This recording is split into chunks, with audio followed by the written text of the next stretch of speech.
Actually, first time I do this, and I was trying to do a combination of both phone and uh,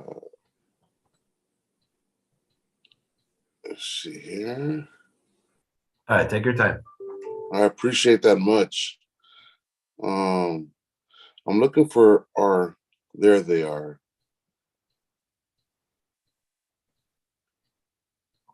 Now, actually, I do see the scripts that you sent me this morning, and I'm having a little bit of issues opening them. You have to excuse me. Here we are. We're going to call the meeting to order. I believe the time is 8:32 a.m. I want to appreciate everybody for being here this morning.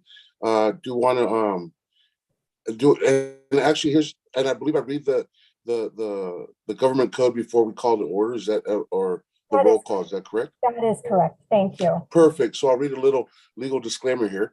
Pursuant to Government Code Section 54953E and the recommendation of the Health Officer of the County of Sonoma Economic Development Subcommittee, will be participating in this meeting via Zoom webinar.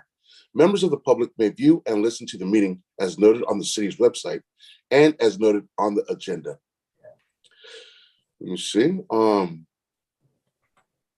And recording secretary, how can the public comment on the items and as well as the process? Thank you. Members of the public wishing to speak during item 3 public comment or during any of the scheduled items will be able to do so by utilizing the raised hand feature, or if calling in by pressing *9 on their phone. They will then be given the ability to address the committee. Thank you. Thank you. Now we'll go on to the second part of the meeting. Roll call, please. Vice Mayor Alvarez? Present. Member Sawyer? Here. Thank you. Let the record reflect both members are present. Thank you. You see now we're going to go and open public comment with via Zoom. Please select and raise that. If you wish to make a comment via Zoom, please select the raise button. If you are dialing in via telephone, please dial. Sorry. Actually, this is the part that you read. I'm sorry. I know where I'm at. That's okay. It's worth repeating that if any members of the public would like to participate, we do have a hand raise. Let me just go ahead and get that screen up for them. Public comment.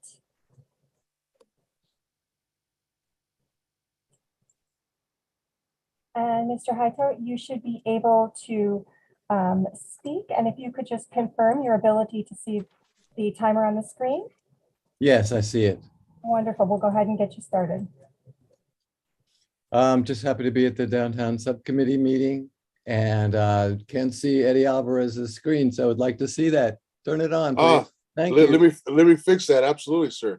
That's it. That's my comment. Oh.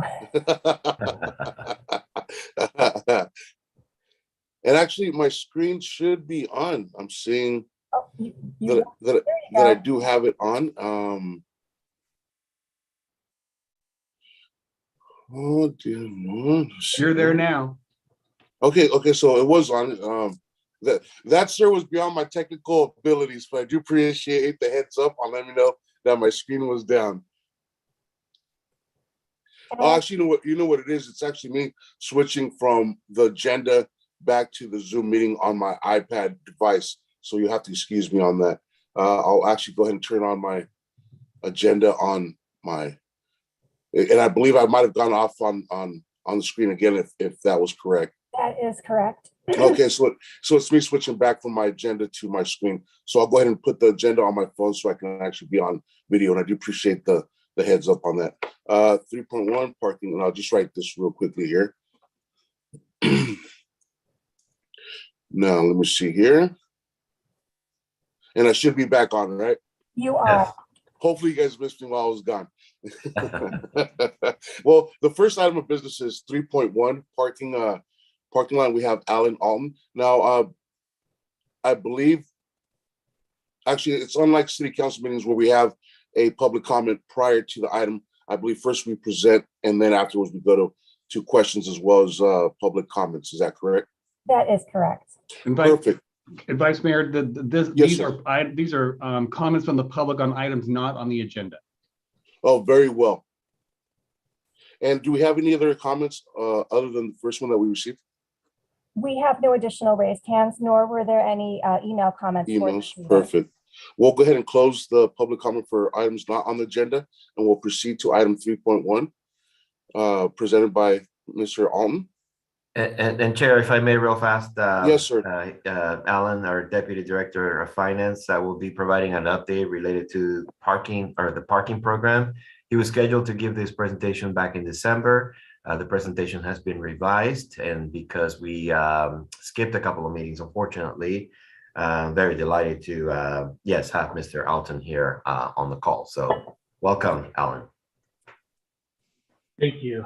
And Chair Alvarez and Member Sawyer, this is a rather brief update on parking. This is a little bit of what we were going to present back in December, and we'll touch on one item that that was brought up by the committee in prior meetings.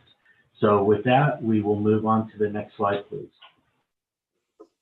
So our parking transactions by month for the 2021 year compared to pre-COVID 2019 is, while trending up, we're still below where we were in the pre-COVID days. We're at about 64% of where we were back then, and we can move on to the next slide. So even though we are a little bit less than where we were with pre-COVID, people are parking in the same manner that they did before, with the majority of transactions being on street parking, then followed by garages, and then lots. Next slide, please. So one of the things that we were going to discuss in December, and that we also discussed at the council, is the extension of our fee waivers. So we did extend our fee waivers through the end of this fiscal year, so June 30th of 2022. To date, the fee reductions have resulted in a loss of revenue of about $842,000, and we're estimating an additional $370,000 of fee reductions revenue to the parking enterprise through this next 6 months as a result of the reductions. Next slide, please. So one of the things that we did want to talk about at the last one, this is the item that had come up, is parking around Courthouse Square, especially as it relates to electric vehicle parking. So there are 4 general spaces which also in the Courthouse Square area, which also serve as EV charging. However, right now they are not EV only. So an internal combustion engine vehicle can park in those spots.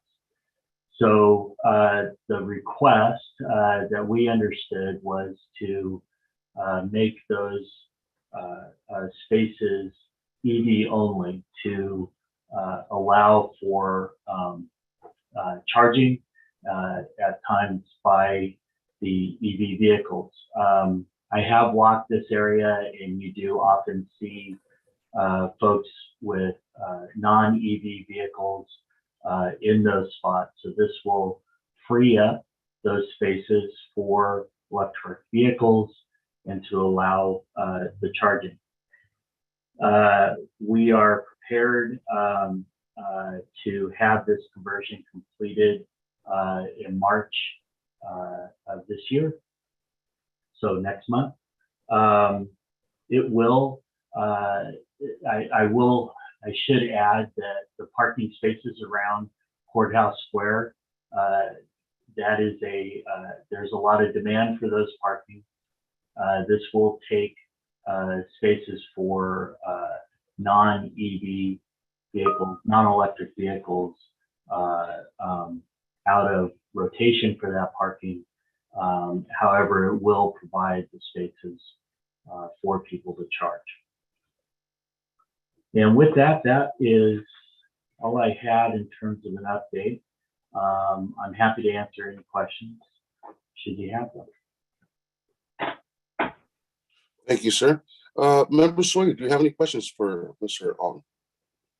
I do. Thank you, Mr. Chair. I am curious about the signage, Alan. Could you go back to that slide that has the sign, the referring to the metered parking? And I'm wondering if those signs have been created yet, or are they? Is a change in the language possible? We are. I'm not sure I know we've developed a stencil for them. We haven't installed them, but right now that's the stencil metering that we have. What was the change? Well, I'm thinking the most important part when we refer to metered parking and then pay meter. The most important part of this sign, to my mind, should be that it's reserved for EV charging only. I would wonder if two things. I would put on the top in very bold print, like you have metered parking, reserved for RV charging only. Make that very, very clear at the top of the sign in that same bold, if possible, if it'll fit. The fact that it's metered is important, but what I'm trying to avoid would be a person getting a ticket because they were, they'll say, I didn't see the sign, or it wasn't clear to me. And I would just reverse and put that it is reserved, that should get their attention, reserved for EV charging only, 3-hour time limit. I guess under that could be metered parking. Hopefully they wouldn't think they could park there for free while they're charging.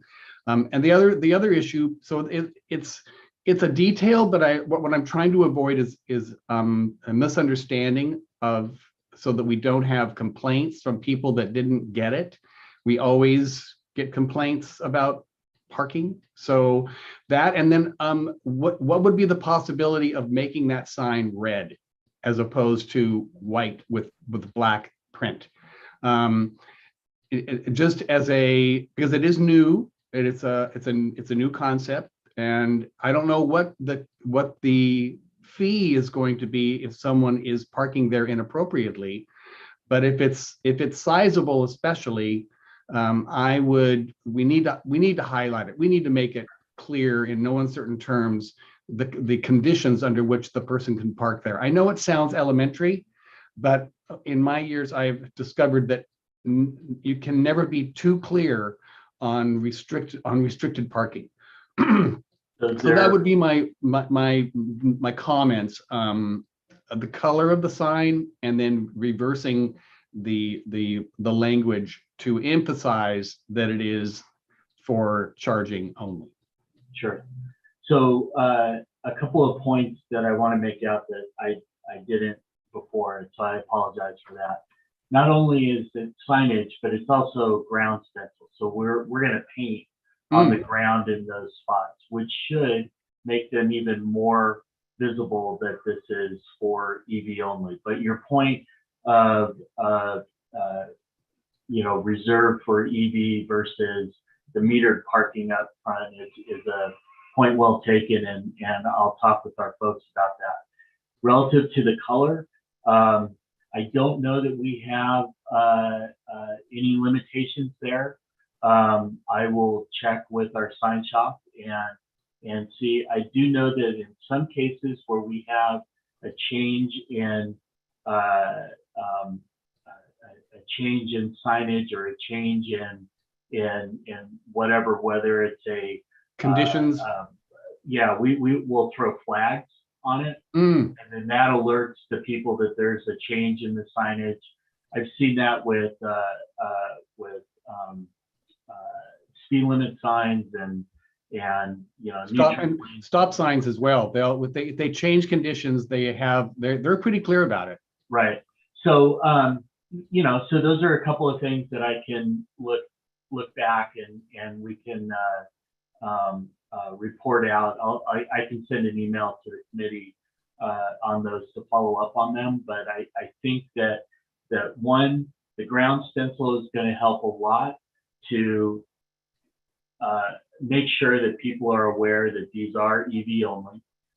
That said, we can I'll check into rearranging the language on the sign and on the ground stenciling, and then what color options that we have to make sure that it stands out very visually to anybody going in there. That'd be great. Have we determined the fee structure yet for people that are not using it per our requirements? So in it, the cost of the ticket that they would get, I think what we would be doing is the same thing that we've done with most of our stuff, and that we would we would issue a warning first, and then I'll get back to you on what the actual cost of the ticket is. Okay.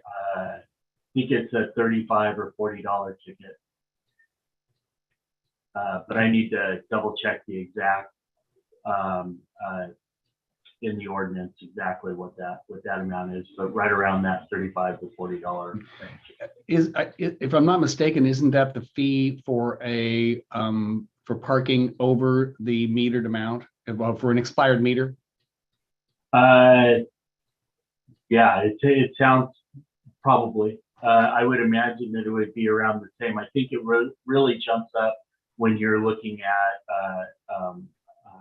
handicap spots.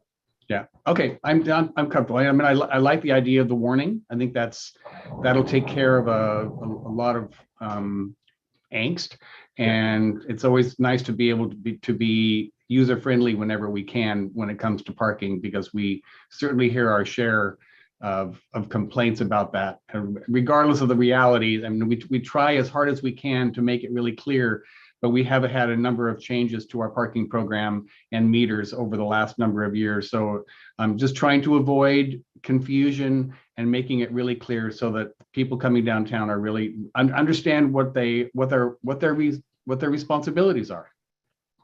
Understood. Yeah. Thank you. Thank you. Thank you both. Mr. On, in regards to the revenue that's been, or actually lack of revenue that's been produced through our parking system, is there a correlation that you've seen with the revenue of downtown as well? Is there any report that's come out that we can compare both numbers to see how much detriment has been had to our downtown corridor?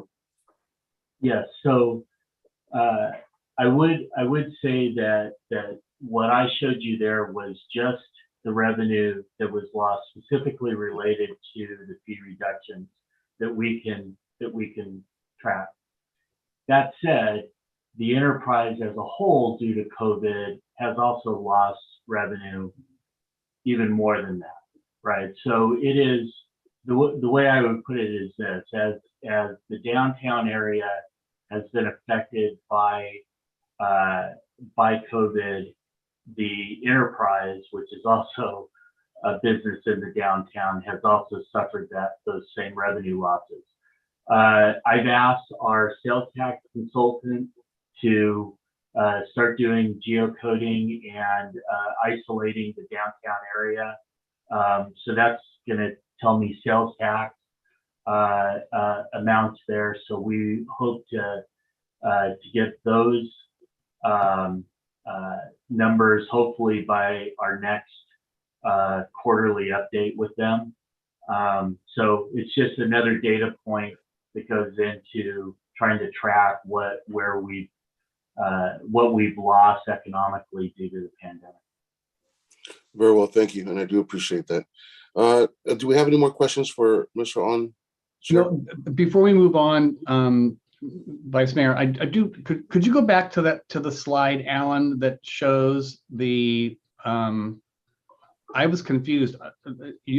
I thought we were talking about usage, not dollars. There were no dollar signs next to that. I thought it was the number of vehicles that had parked on the spaces, not the amount. So that's, so so those are dollar amounts. No, So Those those are are- transactions, individual transactions then. yeah, the Okay. dollar amounts were on slide, Oh, there they are. Okay. Yeah, sorry, disregard. I apologize. Very well. Secretary Clearly, let's go ahead and open up the comment for public, or the section for public comment. And if you would like to repeat the instructions on how a person can phone in. Absolutely. And we do have someone who is calling in for members of the public wishing to speak. You may utilize the raised hand feature, or if you're calling in, by pressing *9. The first caller that we have, I will just go ahead and share our screen here, is caller 0897. You now have the permission to speak. If you would introduce yourself and just confirm when you're ready, that would be great. Hi, this is Bernie Schwartz from California Luggage. Can you hear me? Yes, we can. Thank you. Thank you. So my question is, could we possibly get an update on the permanent parklet policy that the city's been working on for some months? As we all know, there are parklets that are out, parklets that have been removed, and parklets that are in some disrepair. I think the policy was going to address the aesthetics as well as the finances of the parklets, which are, especially now with indoor eating being allowed and being wintertime, not the existential concept that they were 2 years ago. So is there an update on that? Thank you, Bernie. Although we're not allowed to go with it back and forth, I will definitely ask the question at the end of the public comment section, sir. Appreciate the call. Thank you. Secretary Clearly, do we have any other callers today? We do. Mr. Bridlebow, please confirm that your ability to see the screen, and if you'd like to introduce yourself. Yes, Steve Bertelbaugh with the Transportation and Land Use Coalition. Do we have statistics on whether we're able to maintain the 15% spaces empty for people through the pandemic period? Thank you, sir. Any additional comment?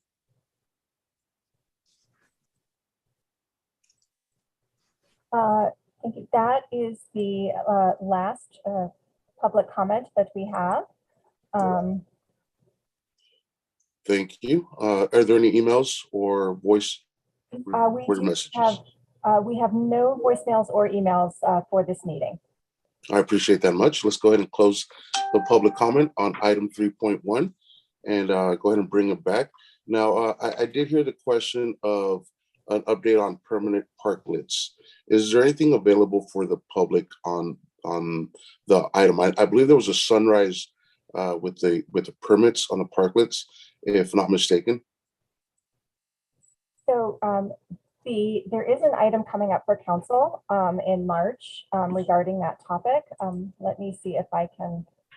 Oh, Yes, that is correct, if I may add. And Yes, we're just working through the city codes and such, but there'll be an item presented in March, so we can address it. Okay, very well. I appreciate that much. And Raisa, I think she's on the call. I don't see her. Yeah, sorry about that. It took me a second to get on. You're correct, Rafael. We're scheduled to go in March. We had a lot of issues with state code to work through, but we're anticipating to bring it in March. Very well. Thank you, Raisa, and good morning to you. In regards to the ability to sustain ourselves with 50% vacancy is being reported, I believe that's a very tough question in regards to the ability of the city. I mean, I believe we're in dire straits with the ability and what we're seeing economically in downtown Santa Rosa right now, and throughout the city of Santa Rosa, really. Is there any comment that you could provide to our caller in regards to the second question? I believe we can get that data. But I don't have it with me right now, so I'll need to go back to staff and follow up and provide it at our next meeting. I do appreciate that, sir. With that being said, Member Sawyer, any closing comments on item 3.1? No, thank you, Mr. Vice Mayor. Absolutely, sir. Thank you. With that being said, let's go ahead and move on to item 3.2. It'll be an update from our Historic Railroad Square Association, and the presenter will be Chris Wilson. Chris, are you available, sir? Yes, I am. Thank you. Oh, Thank you. ma'am, I'm sorry. I'm sorry. Well, I've been making errors all morning, so expect plenty more. But I promise I'll iron them out by the next one. That's quite fine. We like to. We're very happy you're on board. Yeah. Thank you, Rafael. Thank you. It's the first day of the month. We're not ready. That's all. I appreciate you giving many excuses. Thank you. Yes, thank you, Chair Alvarez, and good morning, everyone. Feels like forever since we've gathered together. There's a lot going on in Railroad Square.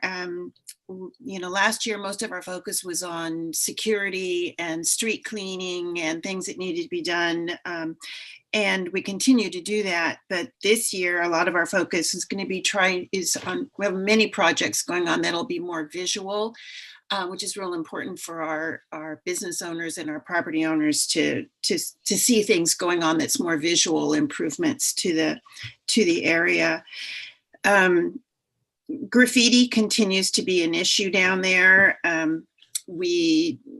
The warehouse on 3rd and Wilson seems to get, every time it gets painted over, it becomes a new canvas and gets graffitied again. So it's a real issue down there. And looking at Depot Park is still, it's an issue trying to figure out what we can do to work more with the city to make it look more attractive down there for our visitors and our people getting off the train. So as far as some old business, seems like a while ago now, the holiday carriage rides that we were so excited to bring back last year, were really successful. And we had many people down there on the weekends that ran from the weekend after Thanksgiving all the way to Christmas Eve. And there were probably an average of 130 carriage rides per day. And each ride had, 2 to 4 people in each carriage. So, and a lot of people just down there. We had music on most of the weekends in the North Bay Bubbles down there for the kids, and families were just so excited to have this back. It's over a 30-year tradition, and to have it back, and that it was their annual event to bring their kids down, something free, very family friendly. So we're already looking at things that we can do to even ramp it up more for this year.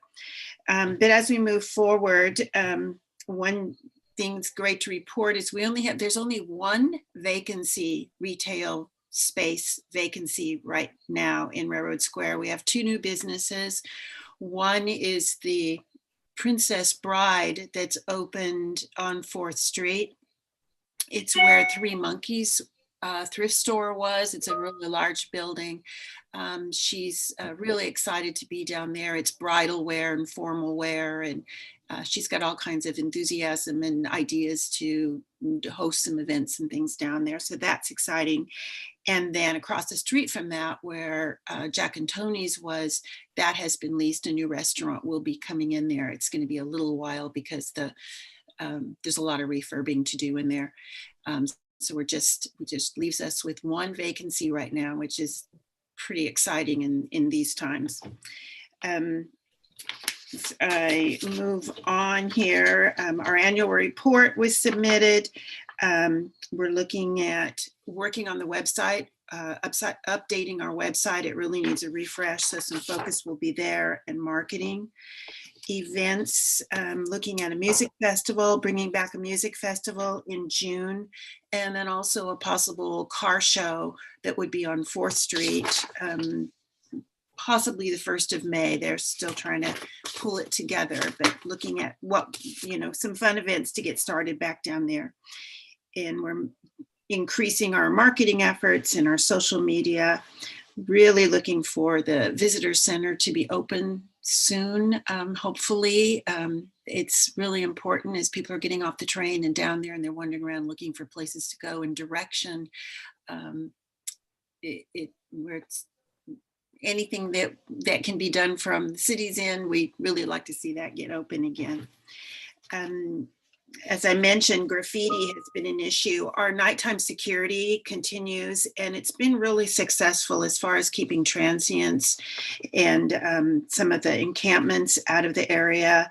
With the graffiti, we have started a pilot camera program. We're installing 4 camera rings for security as a pilot program, and those will link directly to our security officers, so they'll get on-time reports if anything is going on.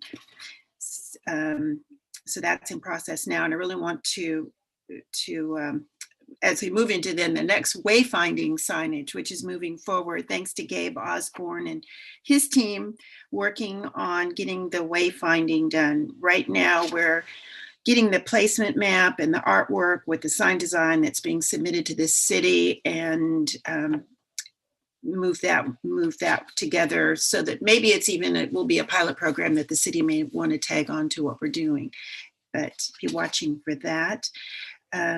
The trees, we've signed a contract with a contractor to go ahead and move forward with the remaining tree trimming throughout the district. A lot of them really in disrepair or have been neglected for a long time. So getting those trimmed. Eventually we'll be replacing those, but for right now, the board decided that we would just trim everything throughout the district, so we'll look more uniform.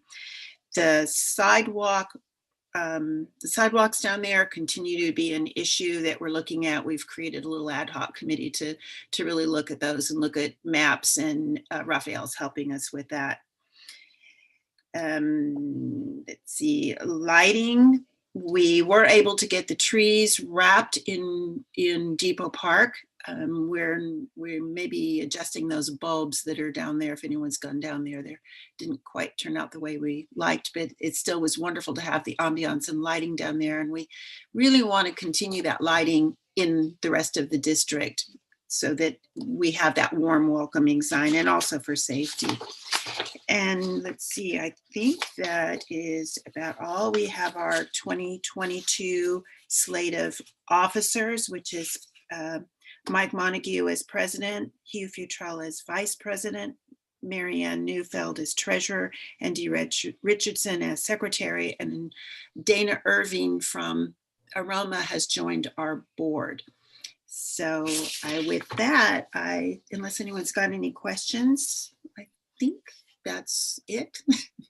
Thank you very much for the update. Member Sawyer, do you have any questions for Chris this morning? No, thank you very much, Mr. Vice Mayor, and thanks, Chris, for the report. You're welcome. Absolutely. And for myself, congratulations on the amount of activities that we have planned for the summer. Hopefully things improve within the community so we can actually have a lot of fun in downtown Santa Rosa, especially I heard a car show, hopefully coming in May. I believe Peggy Sue is slated for more events here in the city of Santa Rosa. So I definitely look forward to all the events and the possibility that we have in 2022 to have events. So I'm definitely optimistic moving forward. With that being said, Secretary Clearly, I'd like to open up our section for public comment. And again, if I could ask you to repeat the instructions for those callers who wish to chime in.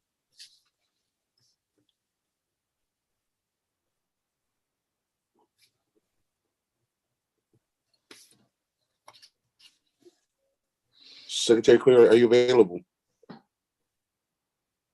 I apologize, I was on mute. Not a problem. Let me say that one more time. Members of the public wishing to participate will be able to do so by utilizing the raised hand feature, or if calling in by pressing *9. We do not have any raised hands at this time, nor do we have any email or voicemail comments for this item. I appreciate that very much. And with that, we will close item 3.2 for public comment. And Rafa, I have a question for you, sir. Do you usually present the items? I do see that sometimes you reference the the next presentation. Am I mistaken about that, sir? I definitely want to include you as much as possible. Yes, every now and then I do an introduction. It's a formality, and I may have something brief, something that I may cover very briefly, and then I make the introduction to the speaker or presenter. Perfect. With that being said, would you like to present item 3.3 for us this morning? Oh, yes. And we have the Downtown Action Organization. I have the pleasure to present Cadence Hinkle Allison, our Executive Director from the Santa Rosa Downtown, with her report. Thank you, Raphael. Good morning, Chair Alvarez, Councilmember Sawyer. Nice to see you both. Happy to be back with the Downtown Subcommittee. It's definitely been a while. First, I want to just start with a huge thanks to all of the city staff who helped with skating on the square. Tara, Eileen, Raisa, Raphael, parking department, public works, parks, everyone was just a huge help. It was a really, obviously a first time effort, a lot of learning, a lot of changes, and the flexibility and helpfulness of city staff when needs arose on our end was huge. So I really appreciate that.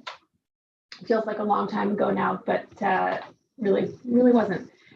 Quick updates for our downtown businesses, and then I'll talk a little bit about our landscape and beautification plans, events, and some changes to our board. We didn't have any new businesses open over the holidays. I think we did have one boutique open since we met last. I think our last meeting was maybe October. But we did finally see that Lavera Pizza has been leased. It's been almost 3 years since that space became available. And actually, I think the part of the challenge with leasing that I'm hearing from our landlords downtown is that TIs and the permits and actually getting them done are just the process is so lengthy that it's deterring people from moving in downtown unless the space is totally turnkey. And I think we all know that very few spaces downtown are totally turnkey. So it's been a challenge and definitely something we want to work with the city on to see what we can do to kind of make sure TIs remain a priority and that we can get them permitted as fast as possible. On issues of crime and graffiti, we're experiencing the same things as Railroad Square. It's been ongoing. I think we've talked about this a number of times, and I'm happy to hear that Railroad Square has kind of doing their own CCTV system. We're definitely hoping to continue that conversation with the city that I think came up probably in April or May of last year. I'm not sure we ever closed the loop on that, so would love to get an update on whether or not it is possible to implement further CCTV beyond what we have in Courthouse Square throughout all of our business districts. We also are having a lot of smaller petty crimes that our business owners often don't report because there isn't really a mechanism for that, but not huge issues, just things like, they put a dog bowl out with water and the dog bowl gets stolen. And it's been, I think, just a lot of small things building up that are becoming quite frustrating.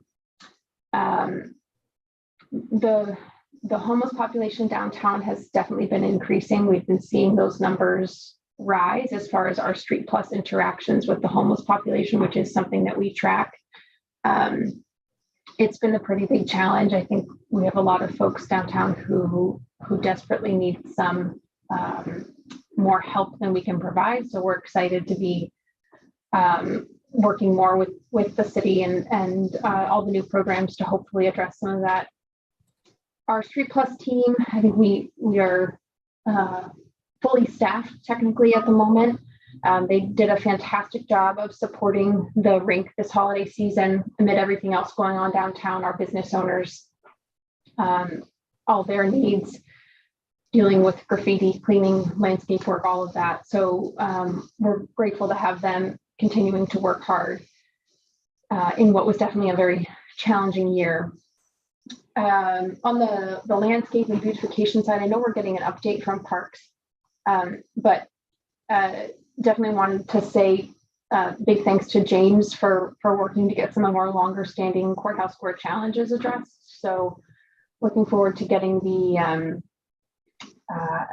skateboard inhibiting bumps installed along the edge of the planters, and some of the more problematic benches replaced as well. I think we all know those benches are looking bad and also kind of dangerous at the same time. So really happy to see those new benches going in sometime in the next 6 months or so. Also big thanks to Jason and Mark for getting rid of the remaining lights out of the trees on 4th Street. Those went in so many years ago, nobody even remembers who installed them, but we were able to get them removed, which means we were able to finally replace the diseased and dead trees on 4th Street. So we took out, I think, about 32 trees, replaced them with a combination of crepe myrtles and ginkgos. They've been triple staked and they're being regularly maintained, and we're hoping that they'll do well through the they'll do well through next year. So they're small. We're looking forward to seeing them grow. We put some signs around them to hopefully deter people from messing with them, and have our fingers crossed that the deep root watering and other maintenance will keep them alive. Not fingers crossed. We feel confident about that. We did some other small beautification projects over the holidays, hung up over 1,000 snowflakes on trees throughout downtown. Those are going to come down in about a week and a half, 2 weeks. We also put our banners back up again.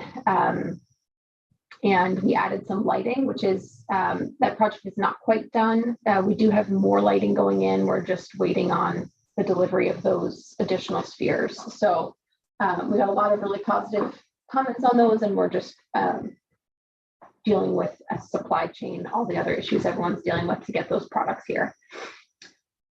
We're working on, as the DAO is kind of addressing our street level services this year, and hoping to add in some dedicated landscape services that will pay more attention to the sidewalks, our planters, and then regular tree pruning as well. So we're working through that process now, and I would guess that there's a decision made in the next month or two about what that will look like for the downtown district. But we're excited to be able to offer that benefit to all of the businesses downtown. I think I'll do a really quick wrap up of the end of the year as far as events go. In November, we had a Diwali celebration, which was a really fantastic first time event. We partnered with NBIAA to bring that in, and we're hoping that they'll do more events with us this year. We also coordinated with the Patchwork Show that used to be at the fairgrounds, but they are really excited about being in downtown Santa Rosa now. They have their event in Courthouse Square in November. And then we hosted the tree lighting event as well. I think we probably had about 3,500 people come out for that. It was really fantastic. Raphael did a great job of playing bouncer to Santa. And it was really nice to see people coming together outside. Just really, really good family activity. In December, we had another artist makers market called Pop the Trunk what was with us all summer long. They wanted to do a holiday market, and then the Alliance Francaise had a holiday market as well. So the square's been really active, and it's been great to bring some new groups in. I think all the groups I just mentioned had never had an event in Courthouse Square before. So it's really nice to see that there is interest in coming back downtown, especially from people who have not been there. And then, of course, we put the synthetic ice rink in. So that was it was a lot of learning, a lot of work. We raised over $100,000 from the local business community to rent that and to run that. It was operated obviously by the chamber, but also by a number of nonprofit organizations who handled the rink, the skate rentals and the rink management. So it was great to be able to support the community in that way as well. And they received a portion of the proceeds for giving some of their time to do that. it was a really good learning opportunity, I think, to have something that long standing, that type of activation that just brought constant activity and visibility to the square. And we've gotten really good feedback from our business owners, from the public. They like seeing the activity. A lot of them would prefer to have a real skating rink, but as we know, logistically just not possible. But we're starting to talk again about what we might want to do next year, if it is a rink or if it is something different. But we definitely see that level of activity having a huge benefit on downtown. And interestingly, just as we were hearing the parking update, we did survey our participants to see where they parked, and it was in line with what the parking district shared.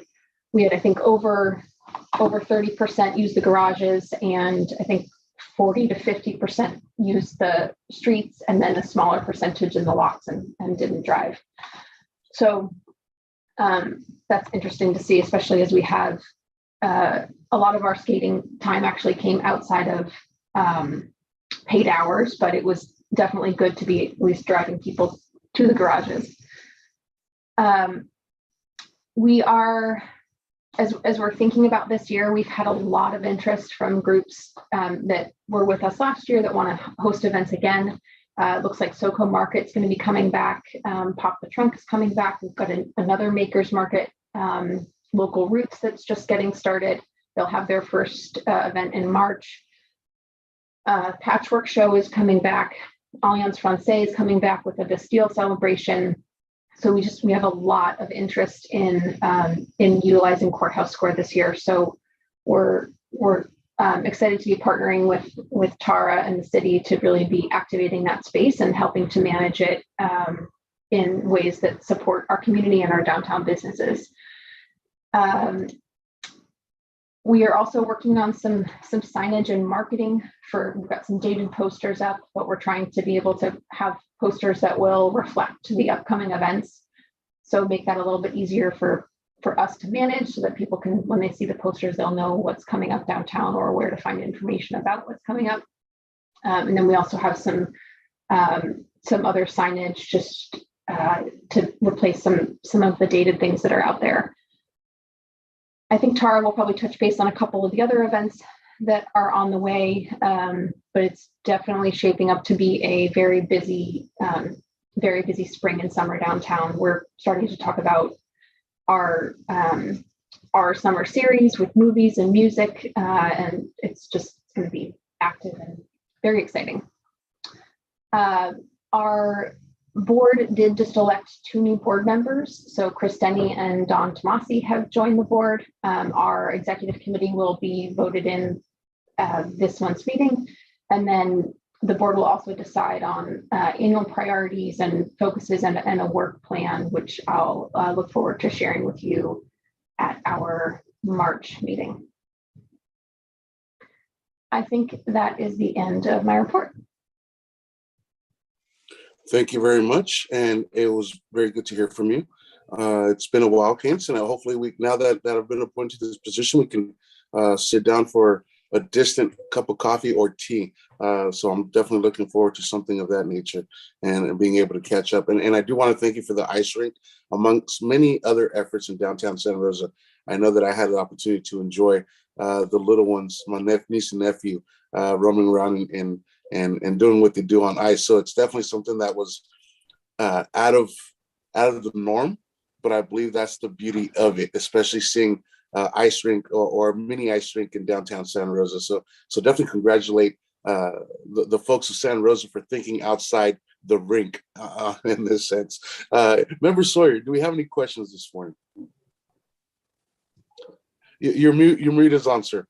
My space bar didn't work. No, just thank you, Cadence. There are always challenges, but this report had a lot of good news, and the activation of Courthouse Square is always exciting. Just thank you for the report, and it sounds like it was more good news than challenge. So just thank you very much for your leadership and the leadership of the DAO. And with that, I would like to open up public comment. And the most important part of that is remember star 9. And Secretary Cleary, do we have any public comment this morning on item 3.4? We have no raised hands at this time, nor do we have, oh, I apologize. We do have an individual that just raised their hand. And you'll have to excuse me, I misstated it's 3.3, not 3.4. Oh, yes, absolutely. I'm going to go ahead and share the screen for comment. And Mr. Hightower, if you would go ahead and introduce yourself, you have the ability to speak and just confirm your ability to see the timer. That would be wonderful. Yes, I see the timer. Wonderful. Okay, just a quick question. The property that's just south of the Empire Building that was going to be a 5-story hotel, but ended up getting completely removed. Is there any plans for something to be built there? Because all we have is a big empty lot right on Courthouse Square. So just wondering when that's going to get developed. Thank you. Do we have any additional callers?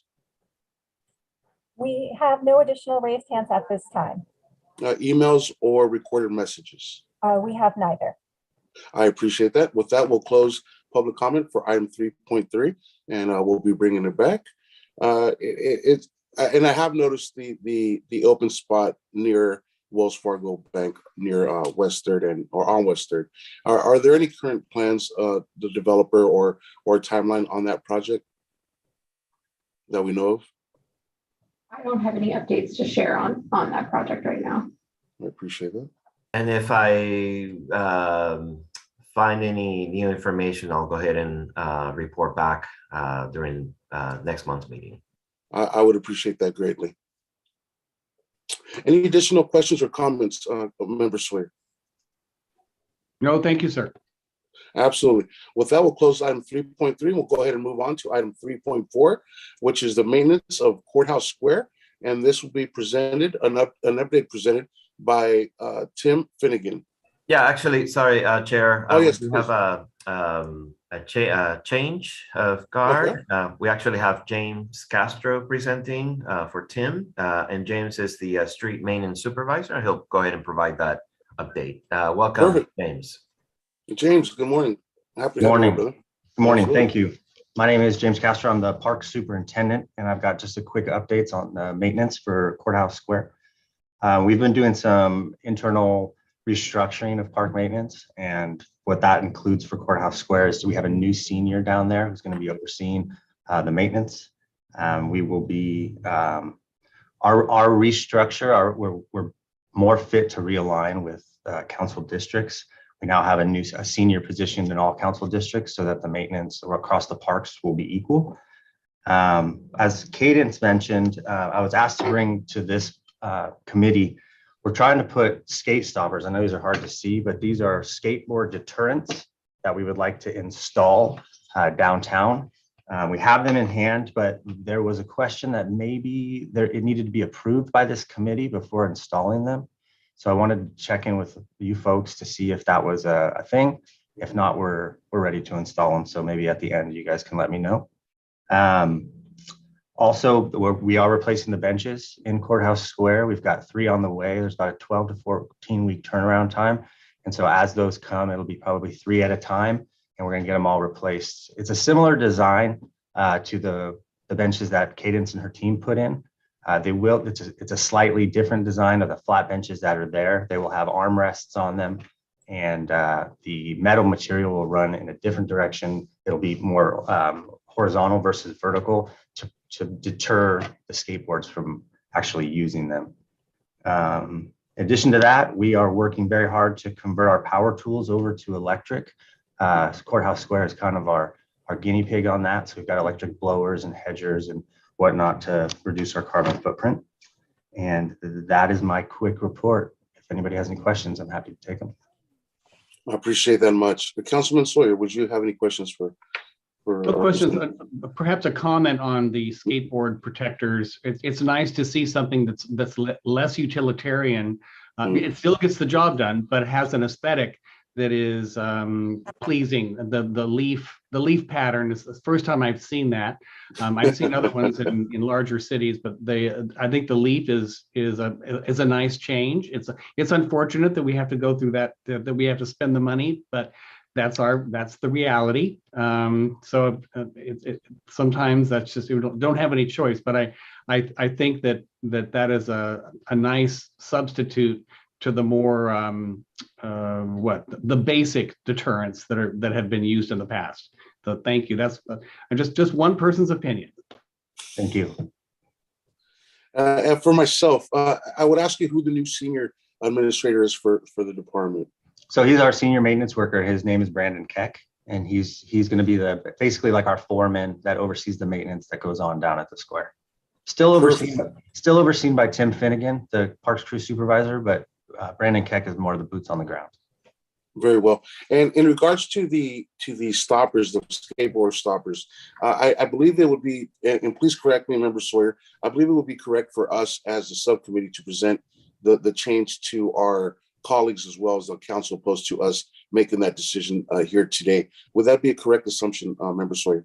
I think it's always best when possible to keep the council fully informed on changes such as that. And has the DAO, have they signed off on this particular design as far as we know, James? Nobody officially has signed off. Like Cadence has blessed them, but nobody officially has given me the green light, which is why I'm still holding them on my desk. Okay.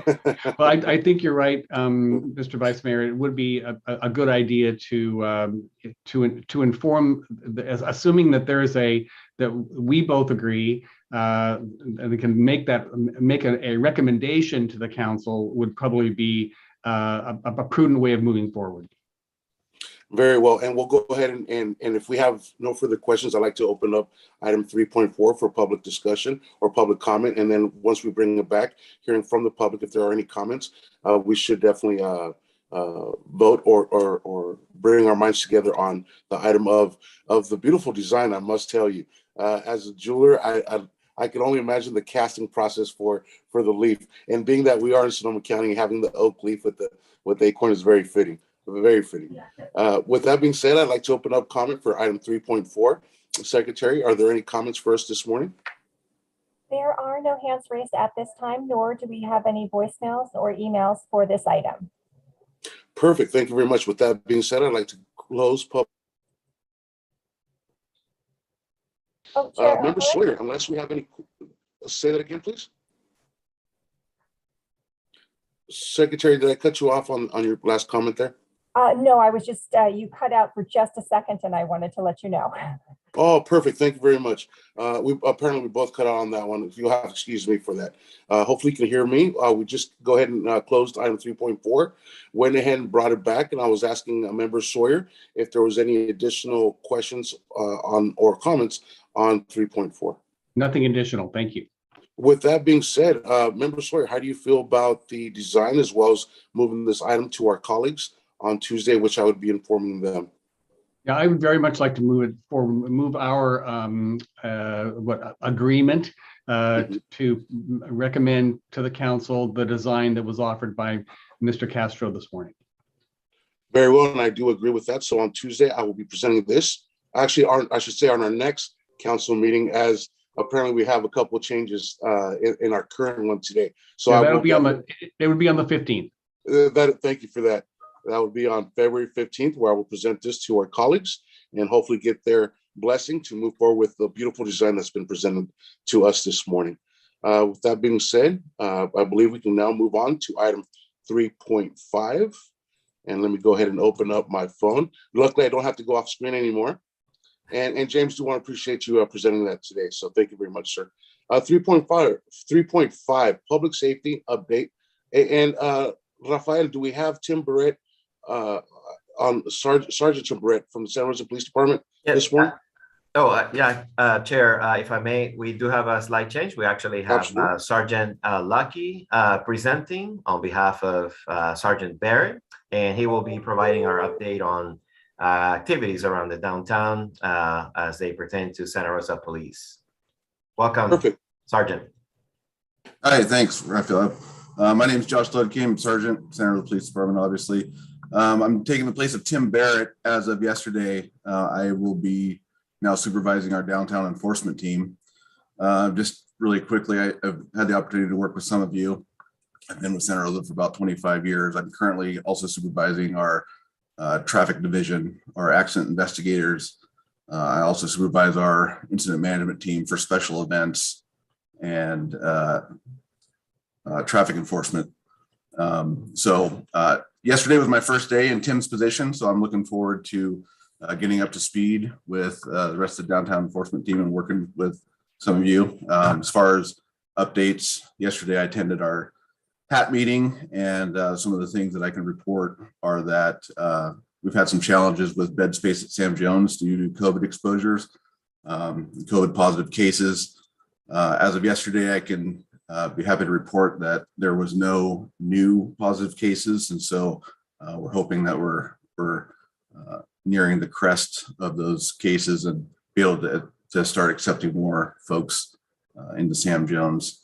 Additionally, I've been getting up to speed with our safe parking project, which I hope to alleviate some of the RV and vehicle parking throughout the city. So that's the quick update for you. Do you guys have any other questions for me? I appreciate that, sir, and happy to have you on board. Member Sawyer, do we have any questions for Officer Luke this morning? No, thank you, Vice Mayor, and welcome aboard, Josh. Thank you. Sir, I had a quick question in regards to the issues that we've heard today in regards to downtown public safety. I know that we've heard that in Railroad Square, we've been able to use ring devices to deter crime. Are you seeing any deterrents that have been effective in your years of service in regards to commerce or our financial district that the listeners today could actually implement into their safety protocols and practices? Yeah, thank you for the question. Education, enforcement, and engagement are the pillars of some of those concepts. And so I can tell you that from my experience recently in our traffic division and dealing with issues such as sideshow activity, some of the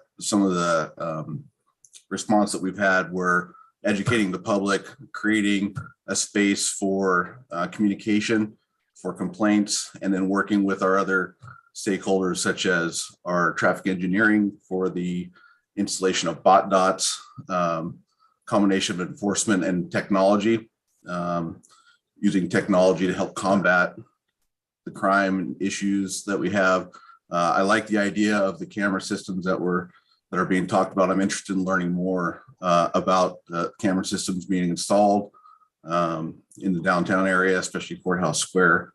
We've implemented camera systems ourselves to help combat and identify crime trends and enforcement for those types of activities, and I'd like to see that expanded.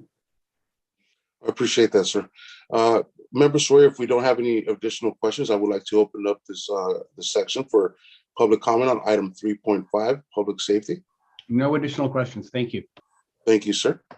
Secretary Cleary, if we can open up that comment, and again, the important parts of star 9 for those participants who wish to join us. Absolutely. We do not have any raised hands, nor do we have any voicemails or emails for this item. I appreciate that much. We'll go ahead and close public comment on item 3.5 and go ahead and bring it back. If we do we have any additional questions or comments on this item, Member Sawyer? No, thank you, sir. Absolutely. It's no joke. We operate such as a business here at the downtown subcommittee. We're moving right along, aren't we? The day is long and many things to do. With that being said, let's open up our final comment, or final item, 3.6, permitted events and public art. And this is an update presented by Tara Thompson from the Arts and Cultural, from our Arts and Cultural Manager. Good morning, Tara. How are you this morning? Good morning, Chair Alvarez and Member Sawyer. Good morning, everyone. I'm here to present just brief updates on our special event permits. A list of current applications was included with the agenda today. You can see there's not too many yet in the system. I think people are still getting comfortable with the idea of holding the larger events again as we're coming through this latest COVID variant and surge. But these are the current applications that are in our permit system. You can see that top line is the Santa Rosa Metro Chamber's annual permit.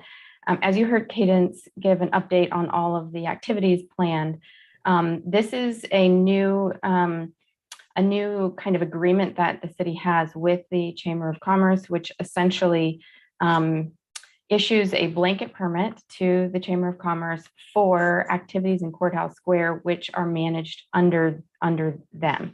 So it helps the city by having Cadence and her team be the point people for events in Courthouse Square.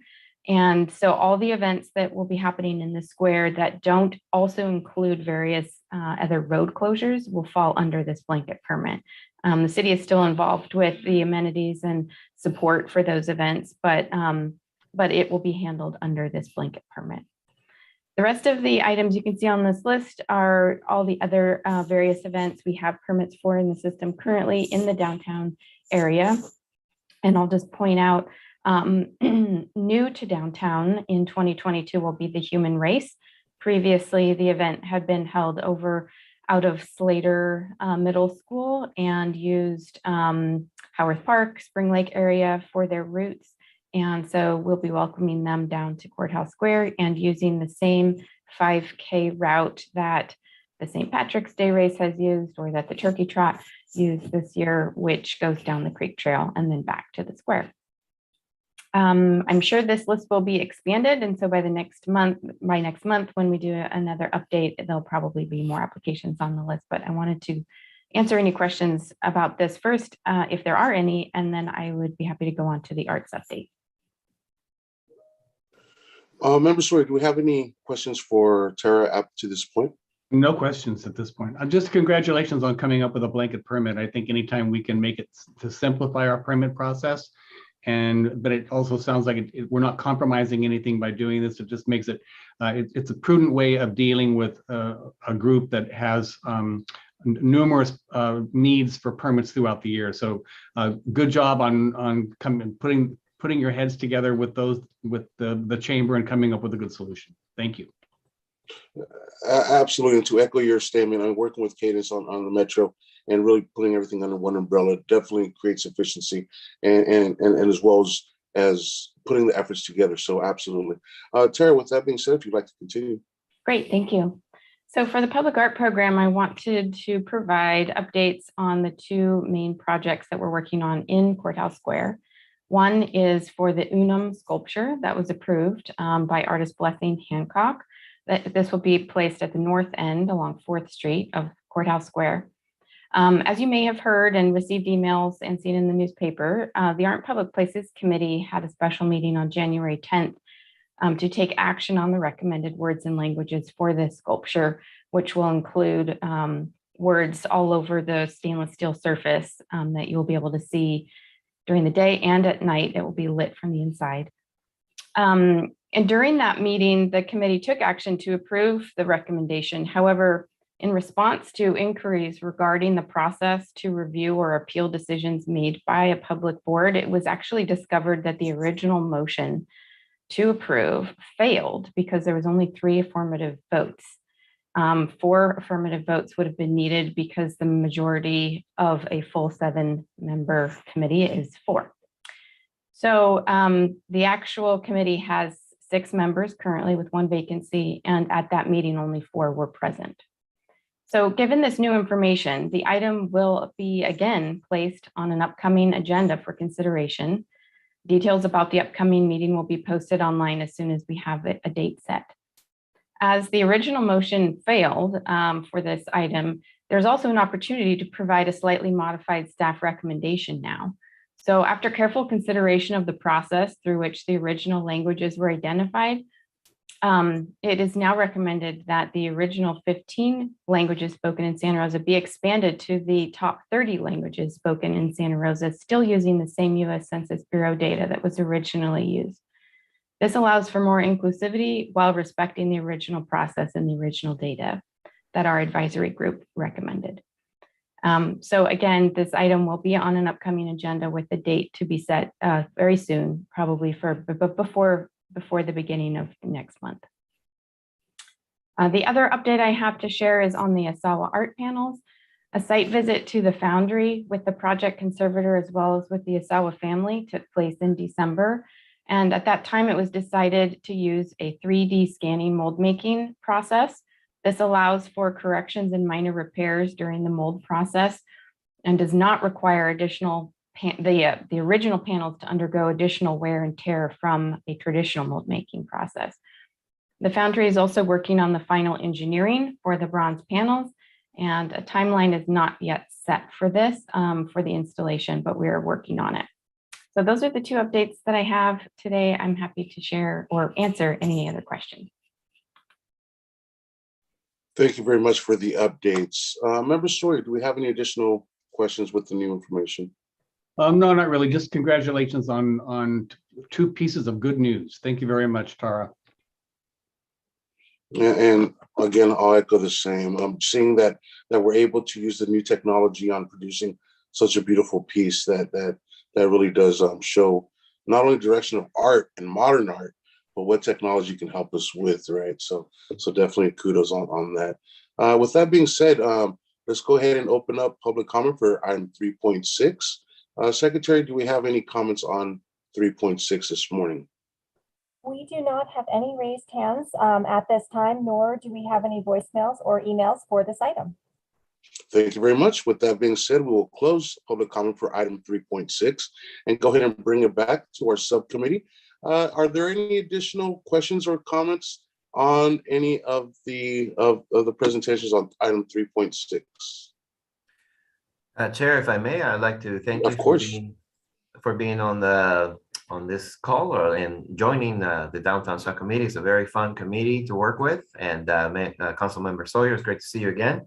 And I would also like to thank all the participants this morning as well, and including Sergeant Lucky, and congratulations for joining the Downtown Enforcement Team, as well as James Castro for appearing on behalf of Tim, and looking forward to seeing him more often here on these calls. And then I will have some updates related to the parklets inquiry by Bernie, as well as the parking occupancy and the vacant lot next month's meeting. So again, thank you all for participating this morning.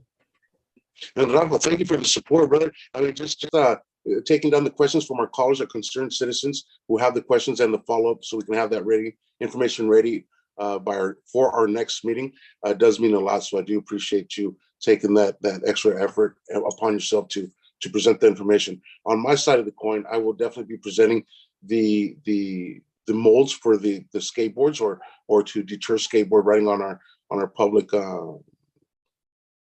furniture, for lack of better words. So I'll definitely be presenting that to our colleagues. And Council Member Sawyer, I appreciate the support, sir, and really just helping me guide. I know it's a rough start, but I wouldn't have it any other way. Actually, you know what? No, it wasn't rough at all. Congratulations and welcome aboard as chair. You're going to do a great job, Mr. Vice Mayor. Thank you very much for running a good meeting. I appreciate that greatly. With that being said, it is 9:44, and we'll go ahead and adjourn this meeting. Everyone have a great day, and let's be productive.